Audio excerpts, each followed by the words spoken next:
Uh-huh. Okay, we're going to call to order the special town council meeting for the town of Telluride, Colorado. It is Monday, August 18th, 2025, and it is 10:03 a.m. We are in person at Rebecca Hall at 113 West Columbia Avenue, as well as hybrid and online. Next up is the roll call, starting from my right. Ellen 11, Nancy. Ashley Von Sprecken. Dan Enright. And Teddy Erico. Item number 1, action items 1A.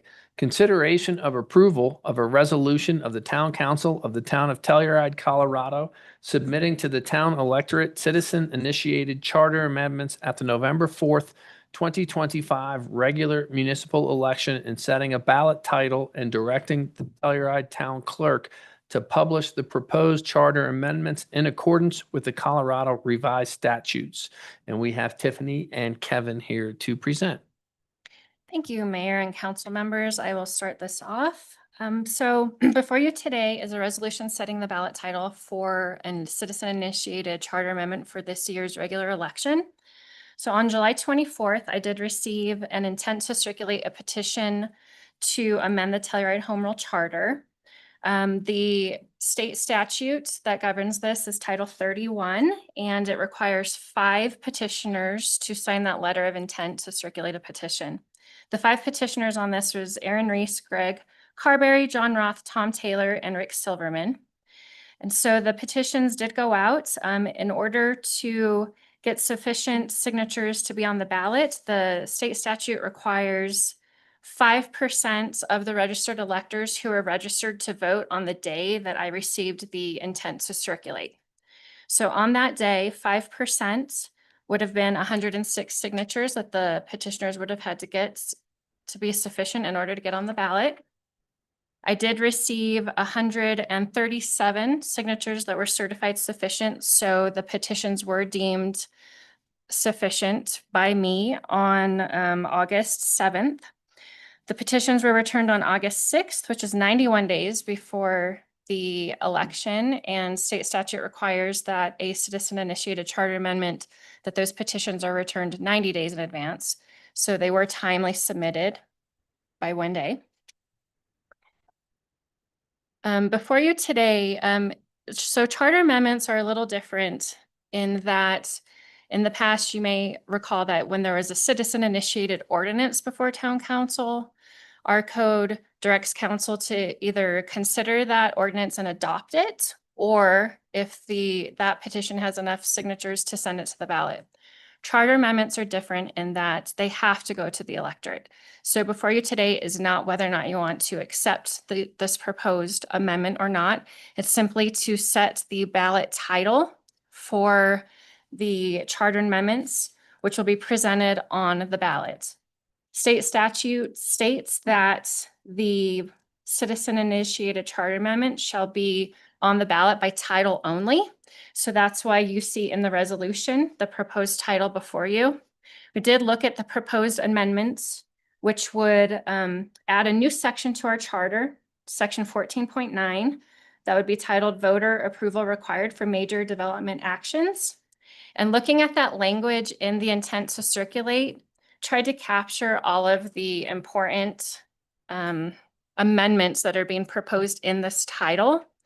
So when looking at that, that's how I did it, is went through line by line and tried to just capture everything, because the full language will not appear on the ballot. It has to be by title only. So that's what's before you today. It's to set the title. It isn't to vote yes or no whether or not you are in support of these amendments. It's just to set the title to then submit it to the ballot for November 4th election. Great. Tiffany, thank you very much. Kevin, do you have anything to add?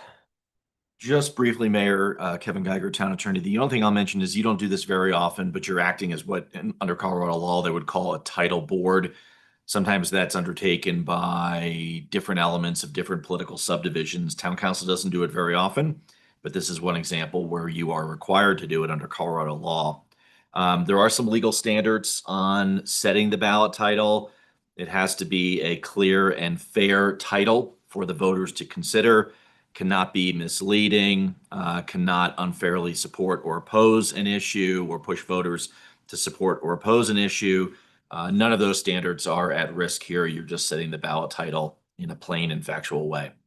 But happy to answer any questions if you have any on the legal standards of review for setting a ballot title. Great. Thank you, Kevin. Any questions from council? Basically, what we're here to look at is this suggested language on page 13 of the packet. Is that correct, Tiffany? Yes. Which that was where Tiffany came up with the language for the ballot to make sure that we feel it is accurate. And that's what we have at hand today. With that, I will take any questions to Tiffany or Kevin or discussion amongst ourselves. So I don't know.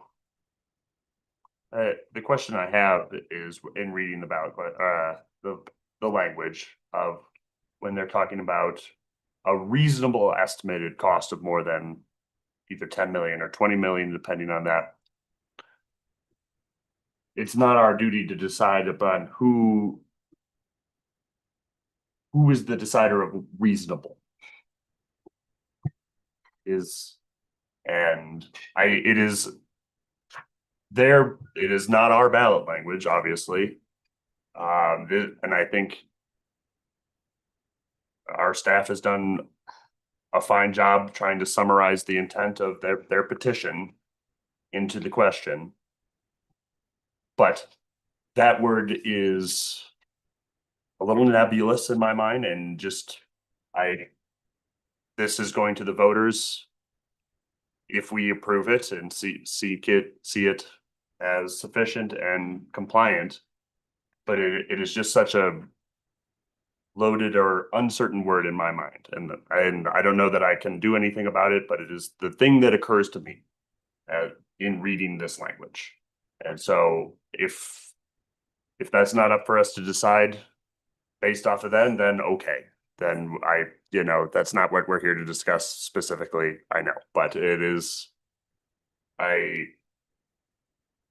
just seems such a hanging question in my mind of when, who, and how determines a reasonable estimate for those costs. I know. Yeah, I mean, it's fair. I think you're 100% right, but unfortunately, this is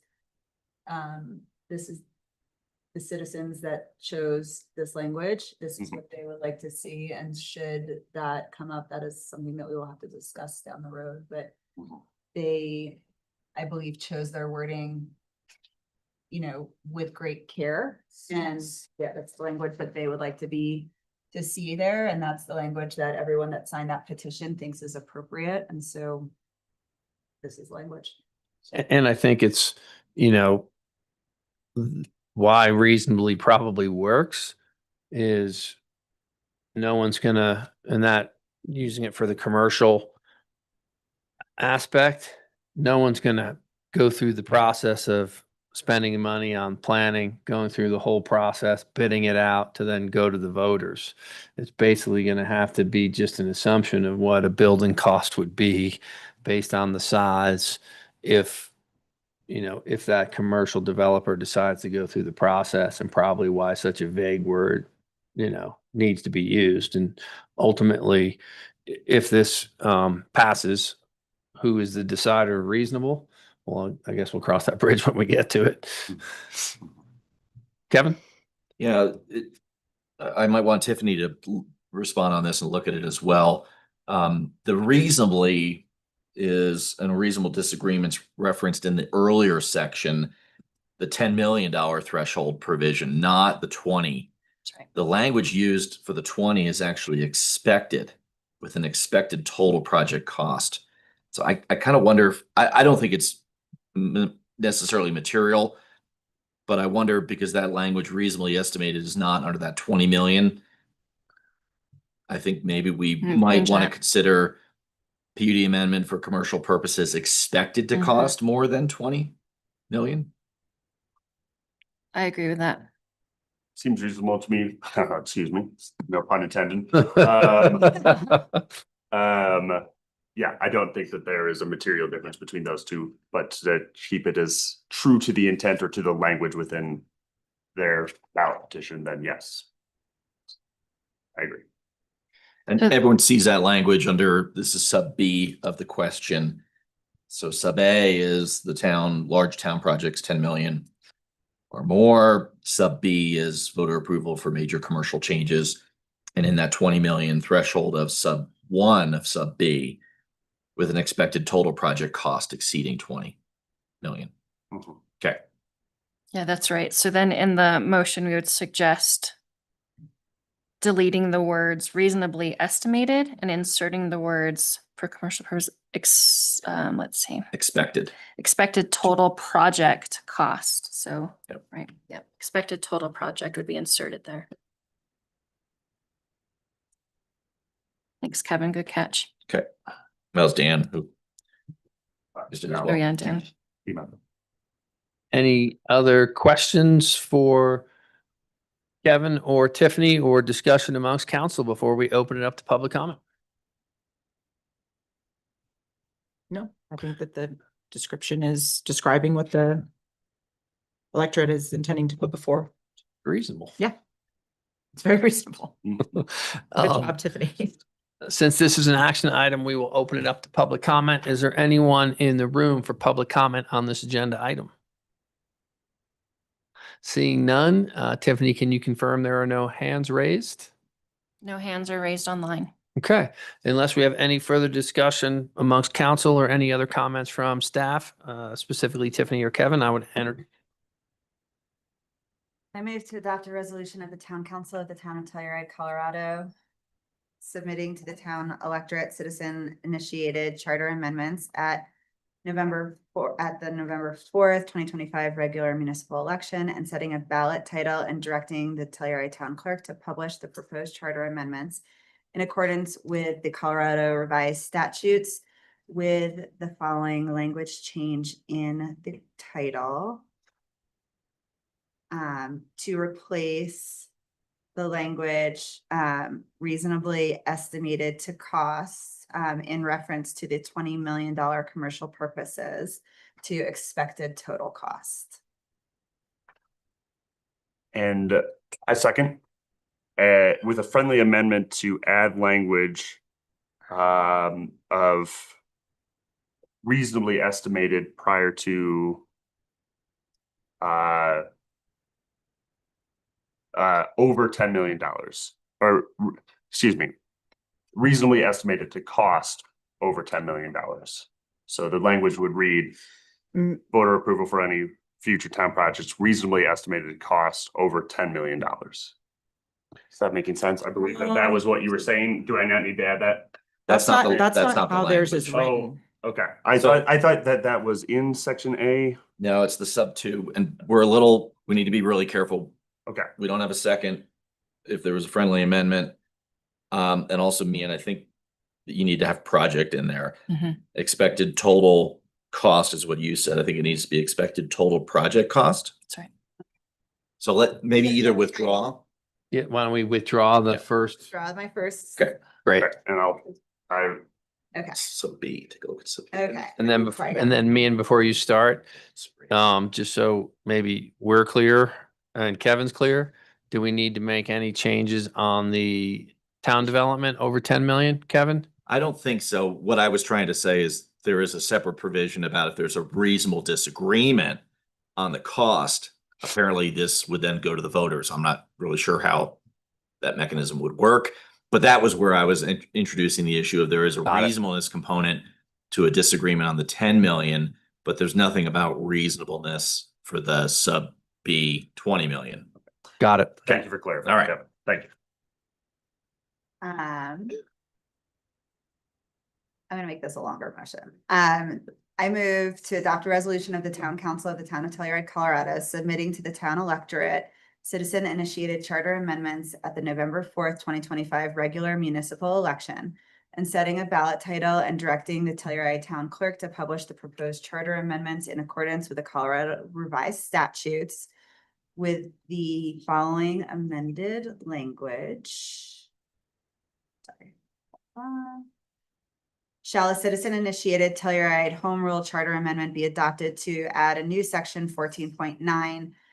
Voter approval required for major development actions to require voter approval for any future town development project over $10 million for phased or multi-stage projects undertaken by the town in partnership with any other governmental entity, subdivision, authority, or district.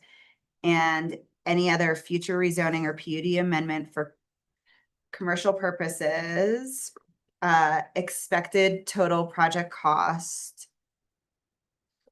to more than $20 million when constructed, and for any prior approved project where construction has not commenced, and for the extension of town municipal water to property that lies outside town annex boundaries and requires more than 10 new residential taps or 1 commercial tap.